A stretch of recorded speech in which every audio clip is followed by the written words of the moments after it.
السلام عليكم ورحمة الله وبركاته.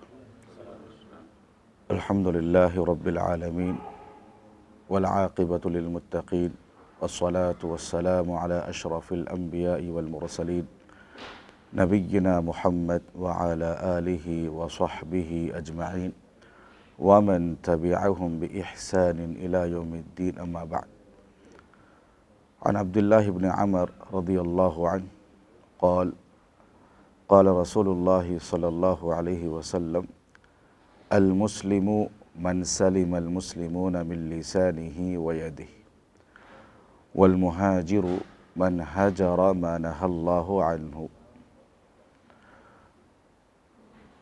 محترم دوستوں، بزرگوں، اللہ رب العالمین کا بے انتہا فضل و کرم اور اس کا احسان ہے کہ آج ہمیں فجر کی نماز باجماعت ادا کرنے کی توفیق بخشی۔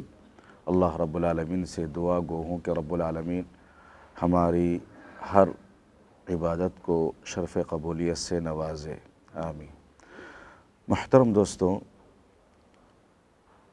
عبداللہ بن عمر رضی اللہ عنہ راوی حدیث ہے، بخاری کی روایت ہے۔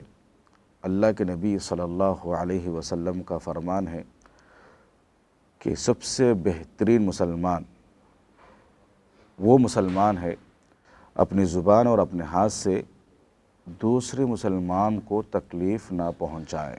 دوسری روایت سے معلوم ہوتا ہے کہ باقاعدہ اللہ کے نبی صلی اللہ علیہ وسلم سے پوچھا گیا کہ سب سے افضل مسلمان کون ہے، سب سے بہترین مسلمان کون ہے؟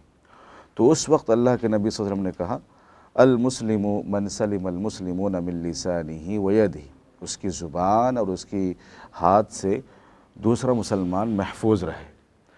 تو یہاں پر آپ غور کیجئے، اللہ کے نبی صلی اللہ علیہ وسلم نے انسانی اعضاء میں، پارٹس آف باڈی میں، اس حدیث کے اندر دو پارٹس کا ذکر کیا، دو اعضاء کا، ایک زبان ہے اور دوسرا ہاتھ ہے، اور ان دونوں میں سب سے پہلے اللہ کے نبی صلی اللہ علیہ وسلم نے زبان کا ذکر کیا۔ المسلم من سلم المسلمون من لسانی ویدی، لسان مانے زبان ہے، ید مانے ہاتھ ہے، تو ہاتھ پر اللہ کے نبی صلی اللہ علیہ وسلم نے زبان کو مقدم کیا، زبان کے بارے میں بتایا۔ تو اس سے کیا پتہ چلا کہ انسان زبان سے زیادہ گناہ کرتا ہے، انسان زبان سے زیادہ گناہ کرتا ہے۔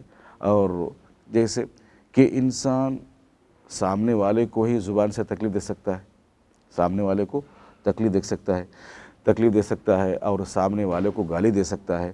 یہاں جو آدمی موجود نہیں ہے اس کو بھی گالی دے سکتا ہے، جو آدمی حال میں مر چکا ہے اس کو بھی گالی دے سکتا ہے، جو آدمی 100 سال پہلے مر چکا ہے اس کو بھی گالی دے سکتا ہے۔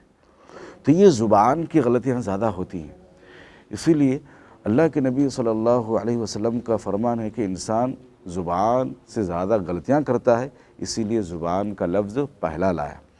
اور باقاعدہ ہم دیکھتے ہیں کہ انسان زبان سے غیبت کرتا ہے، چغلی کرتا ہے، اور انسان زبان سے جھوٹ بولتا ہے، اور باقاعدہ جھوٹ کی بہت سخت ممانعات قرآن مجید کے اندر اللہ رب العالمین نے فرمایا: فَلَعْنَةُ اللَّهِ عَلَى الْكَاذِبِينَ، جھوٹوں پر اللہ کی لعنت ہو۔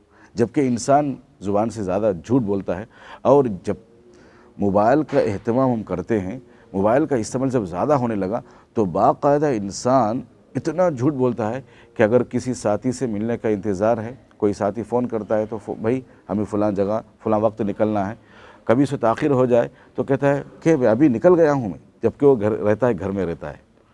پھر فون کرتا ہے: بھائی میں آپ کو دیکھ رہا ہوں، جبکہ ابھی گھر میں رہتا ہے۔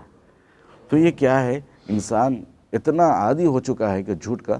اللہ کے نبی صلی اللہ علیہ وسلم کا فرمان ہے، ایک آدمی جھوٹ بولتے رہتا ہے، جھوٹ کی تلاش میں رہتا ہے، تو اللہ کے نبی نے کہا: حَتَّى يُكْتَبَ عِنْدَ اللَّهِ كَذَّابًا، وہ جھوٹ بولنے کی وجہ سے، جھوٹ کی تلاش میں رہنے کی وجہ سے اللہ تعالیٰ کے ہاں جھوٹا لکھا جاتا ہے، جھوٹا لکھا جاتا ہے۔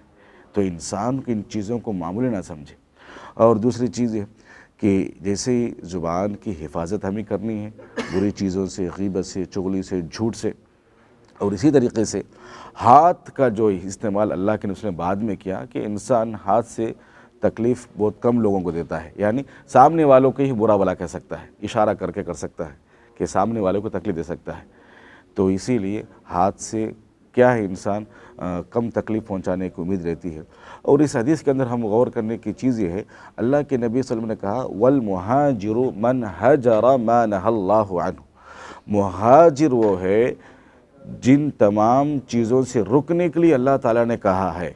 اللہ رب العالمین کی منع کردہ چیزوں سے اگر انسان رک جاتا ہے تو وہ مہاجر ہے، وہ مہاجر ہے.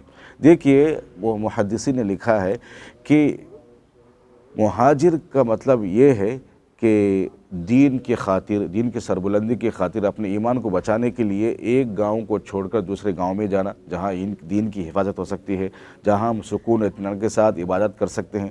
جیسے مکہ کے مسلمان مدینہ ہجرت کر کے گئے تھے. اس وقت چند مسلمان ایسے تھے جو مجبور تھے، مستضعفین تھے، جو کمزور تھے، جو مدینہ ہجرت نہیں کر سکتے تھے. سن 8 ہجری میں جب مکہ فتح ہوا تو ہجرت کا دروازہ بند ہو چکا.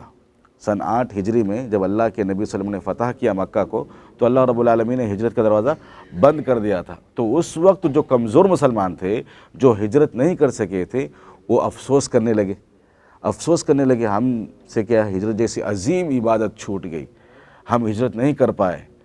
تو اس وقت اللہ کے نبی صلی اللہ علیہ وسلم نے کہا ہجرت کرنا یہی نہیں ہے بلکہ ہجرت یہ بھی ہے جو اللہ کے منع کردہ چیزوں سے انسان جب رک جاتا ہے تو وہ بھی مہاجر کہلائے گا، وہ بھی ہجرت ہے.